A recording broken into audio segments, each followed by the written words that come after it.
Hello, Padwans, plebeians, and welcome to the chance of a lifetime, the Cannabis Detox podcast. Da-da-da,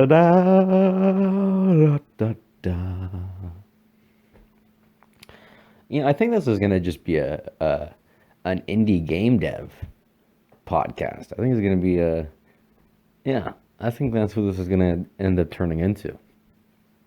Um,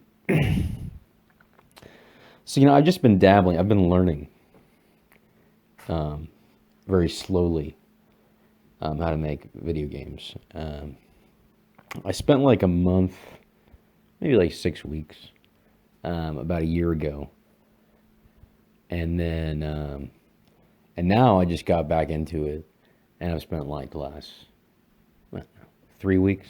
I don't know how long it's been. But it's been a few weeks. And I'll say this, man. It's great. I've been the only thing I hate is fixing bugs. So as long as I'm just typing code out and not actually having to fix anything, then all is well. But I tried to record a podcast like 3 fucking times, talking about Indie Game, the movie. And every time it was just shit. But basically, that movie is amazing. It's very motivational. Definitely check it out. And what I love about that movie is that it gets into the depression that you get into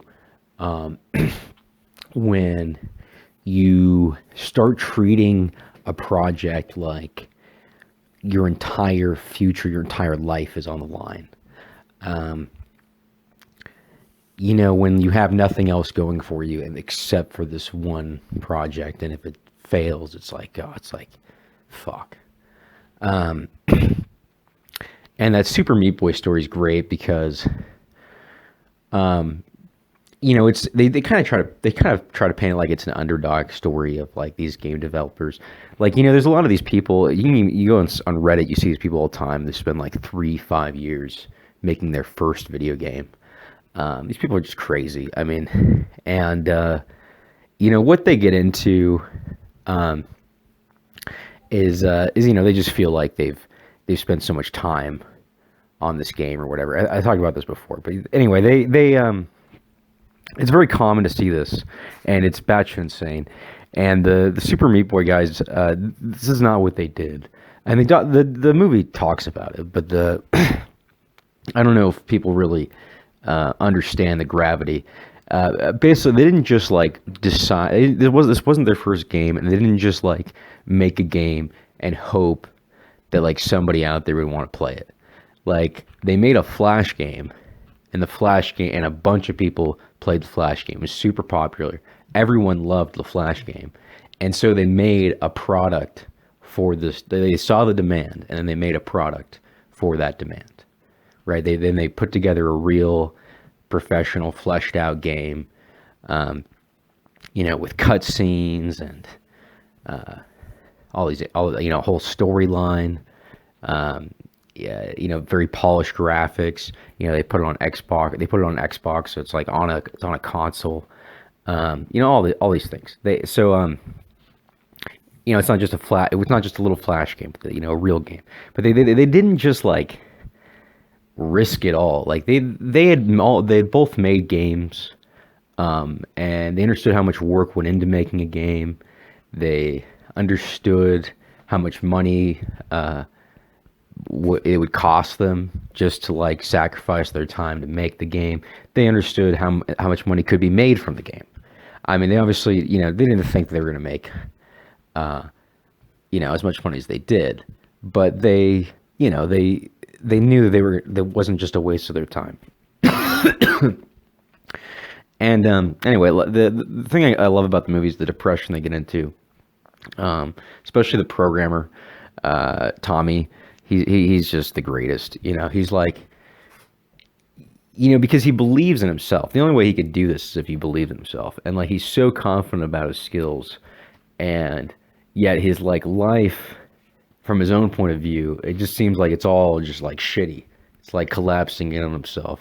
He's talking about not being able to like take a girl out on a date because he can't afford it, and then he's immediately like, "Don't worry, I can buy my own food." Like because he's being interviewed by the people. He doesn't want to like give the wrong impression. Like it's like you can just see like this like how fucked up he is from like what he's going through, and this is so common when people are like on a project that's like this. But the thing is, go and watch his interviews after this, like after his success, and like it's a totally different person. It's the real him. He's very confident. He has all of his pieces in place. He knows what moves he wants to make, and like and everything's going great in his life, and like as it should be, and it's just a completely different person, and and a much boring, not interesting person. The great interesting story is the story of him in pain.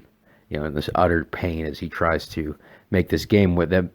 He doesn't even, at a certain point, just, they just want to get the game done. The success of the game is just getting it to completion.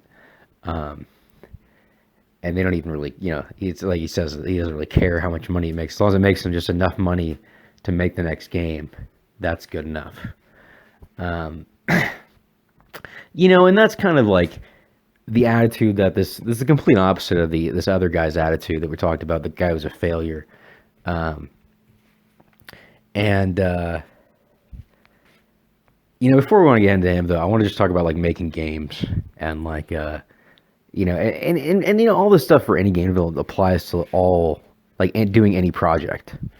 It applies to doing anything by yourself on your own.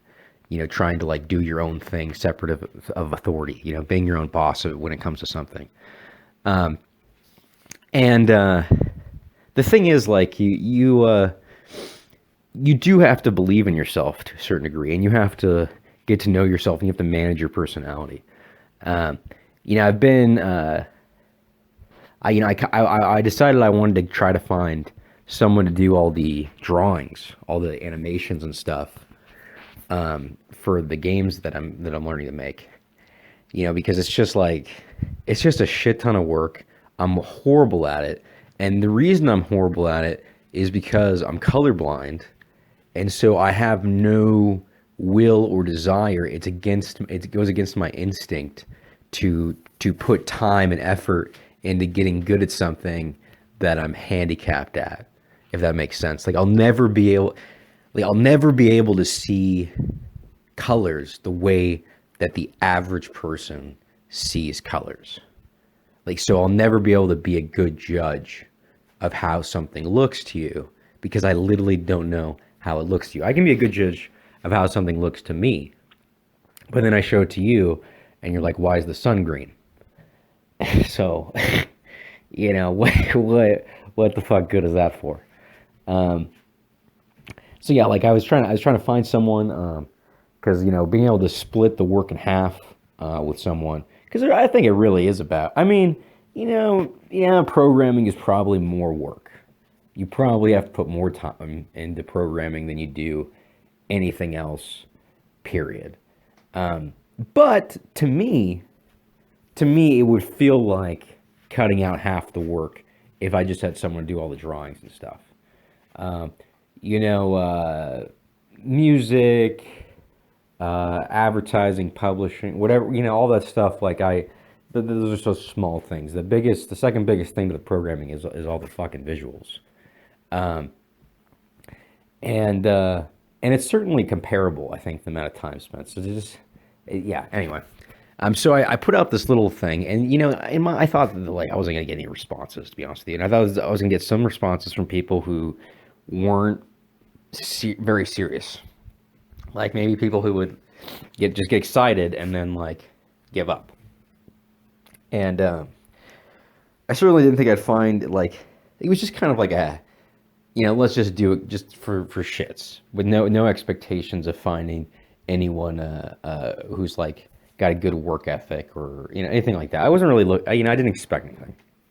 Well, I ended up getting way too many responses from people who are pretty serious, Um, in terms of like not serious in terms of like they want to do like they want to make their magnus opus. They want to make the greatest game of all time, but it's serious in the fact that like no, they enjoy drawing, they enjoy animating. It's something that they're doing every day. I look at I'm finding these people on Discord. You can go and you can look at their Discord chat histories, and you can see people like they're drawing shit every fucking day.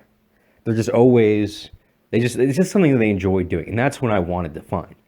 And I think honestly, what I owe it to is the message that I put out there when I was looking. I think I did a because there's like a channel for just like for advertising that you're looking for other people to team up with, and there's like a bunch of people advertising. And there's actually a lot of other programmers advertising.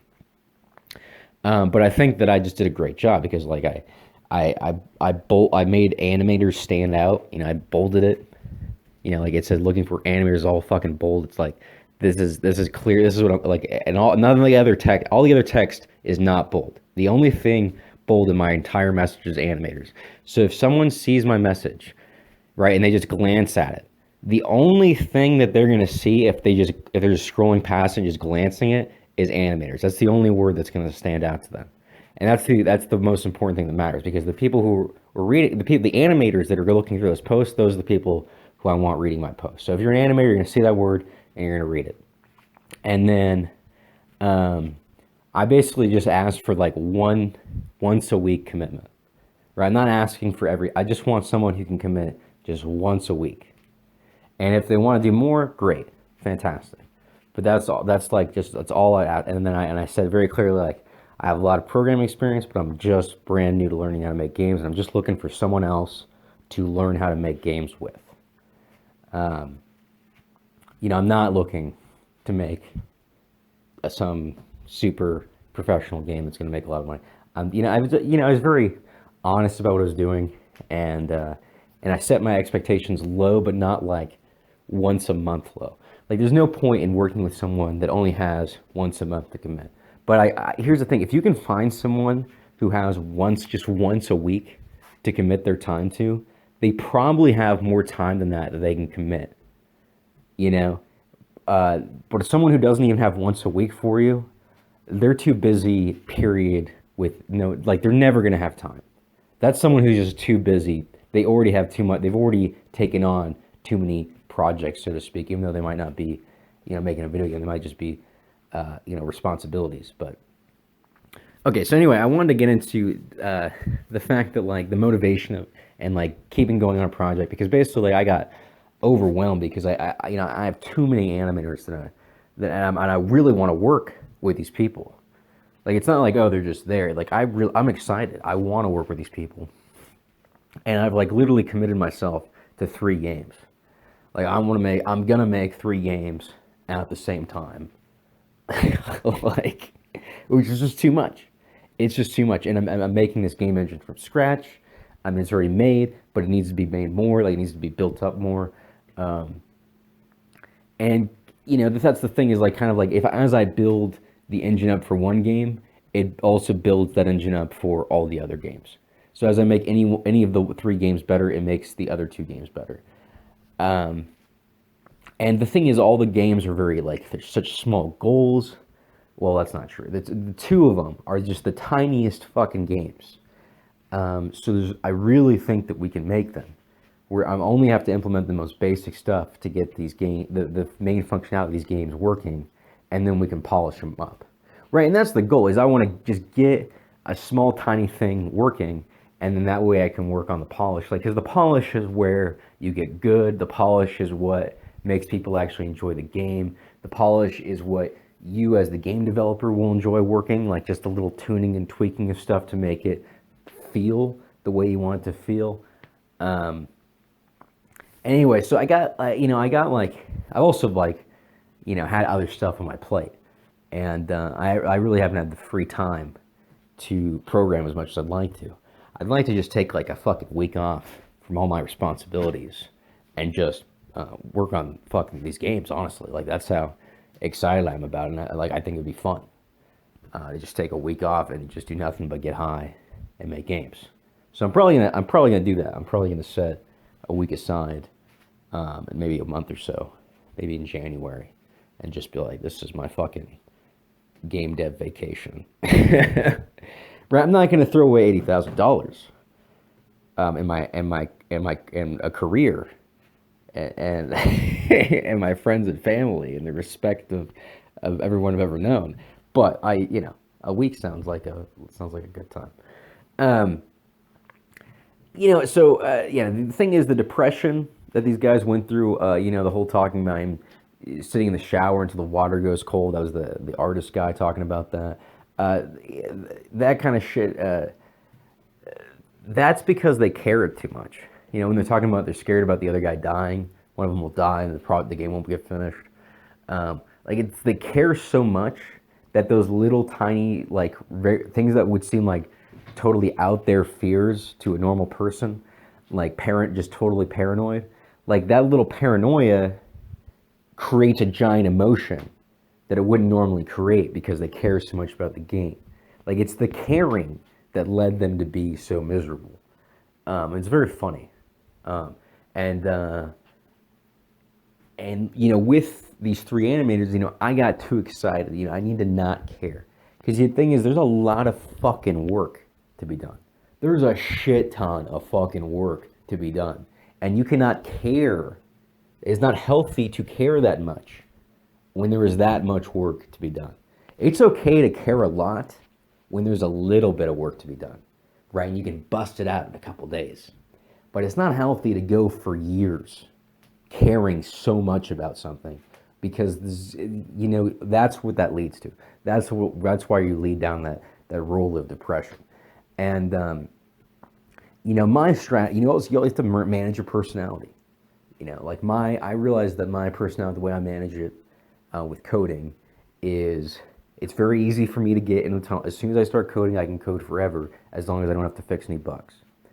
But the other thing is I don't want to burn myself out. Even though I can code forever, if I just code all day for days straight, by the end of the week, I'm going to be so burnt out, I'm not going to be able to do any coding whatsoever for a long time. It's going to take me weeks for my brain just to reset. So it's like I can't, know yourself. None of that might be true for you. Just know what is true for you, right? And then manage yourself accordingly. For me, I have to avoid burnout. I have to not care. Well, that you have to do too. You can't care either. I don't care who you are. You're not allowed to care. It's going to hurt you. So what I do is I just want to do a little bit every day. Just a little bit. Right? Just still do a little bit. Maybe even set a timer. Right? Set a little timer. And then the timer goes off. Okay. I know that I did enough for that day.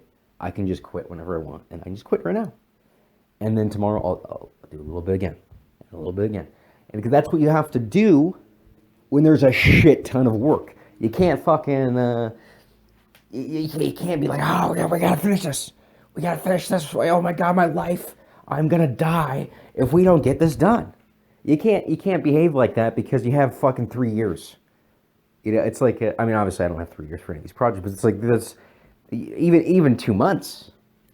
Let's say it takes me, I would be ecstatic if in 2 months, 2 of these games were done.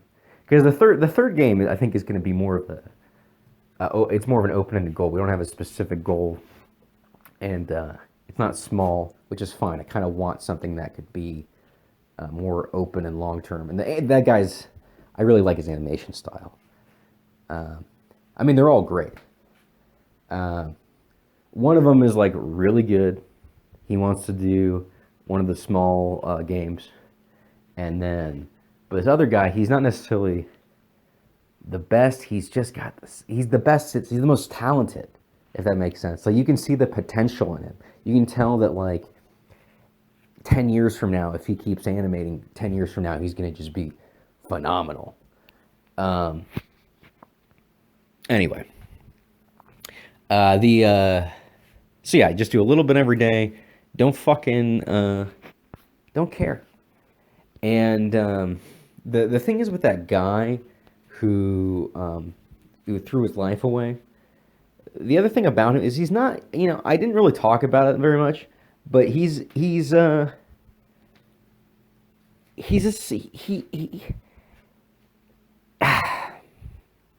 success as a game developer. He's just a failure as a person. I mean, he's a success. Like the thing is, so I was gonna say, like so obviously you need to believe in yourself. That's part of the whole thing of doing this, right? You have to believe, just like Tommy believed in himself. Tommy was like, you know what? Yeah, people like those games. Those games are popular. Those games are shit.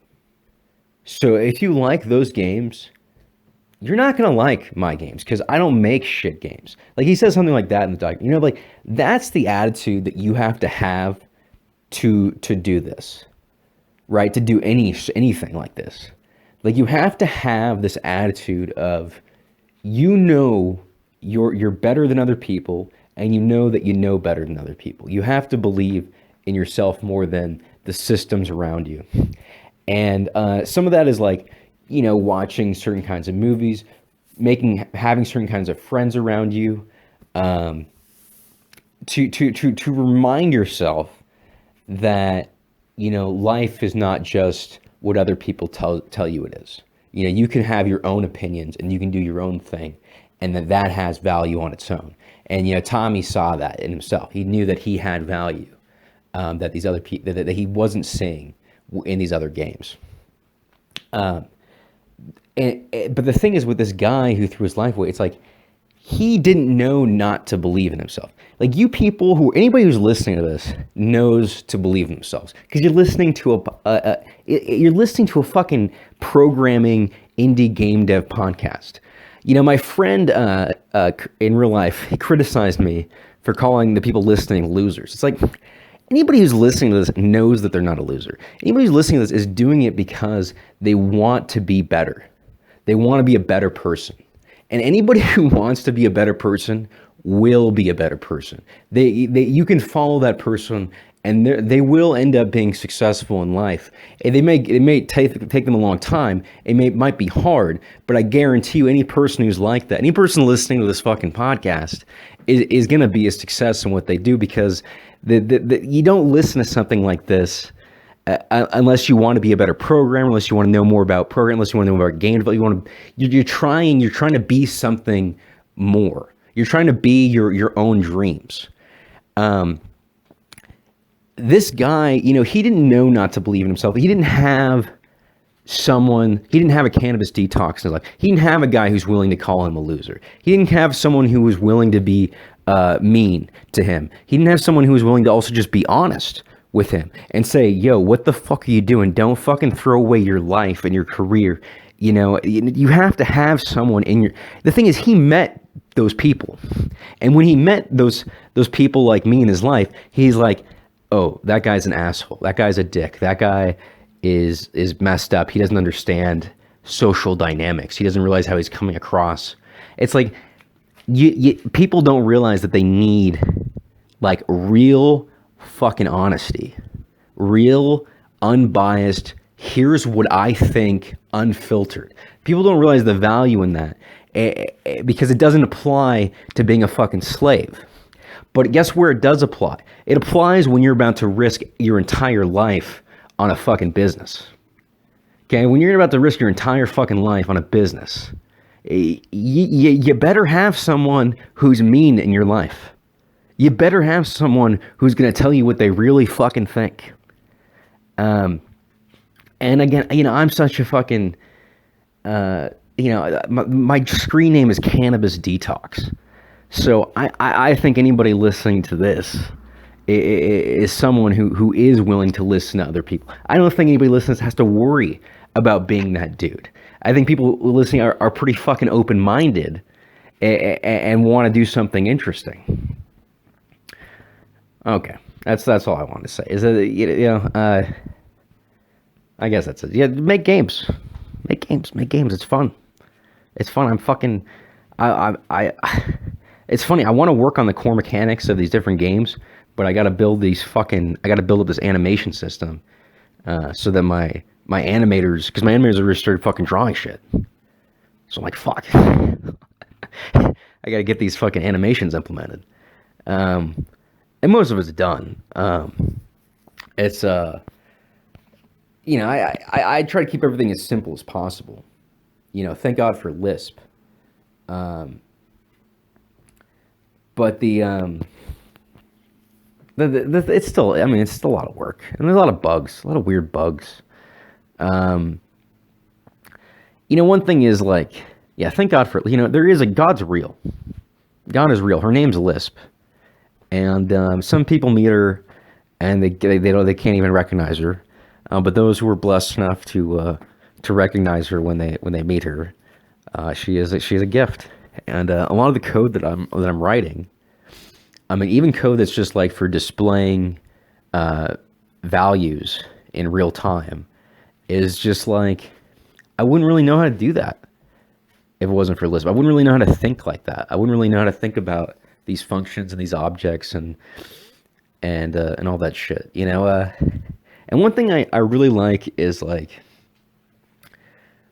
making functions and making lambdas and stuff is I mean, it's not the same as a macro, but you can kind of get around this sort of processing function arguments immediately, right? Like, one thing that's great about a macro is it takes in the arguments, and but it doesn't like evaluate them.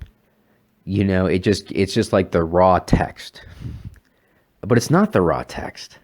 It's like it's just because it doesn't fucking evaluate the arguments. It just has them, and you can kind of do that by passing a function, kind of. And there is like, Lisp makes you think about like when things happen, like when the computer actually executes things, and like the idea of changing things before they're executed. It's God, what a gift, man. I might like, they always say like, you may never use Lisp again, but it'll make you a better programmer for the rest of your life. And I always thought like, no, fuck that. Like, I want to use Lisp. And but I might end up never using Lisp again. Like, I think the reality, I might never pick it up again, but it will always be something that gave me power, gave me control, gave me the ability to use this fucking dumbass programming thing to actually tell the computer what to do. Oh God. So yeah, I think I'm gonna end on that. And recap: don't care, a little bit every day. Pray to Lisp. This is the way.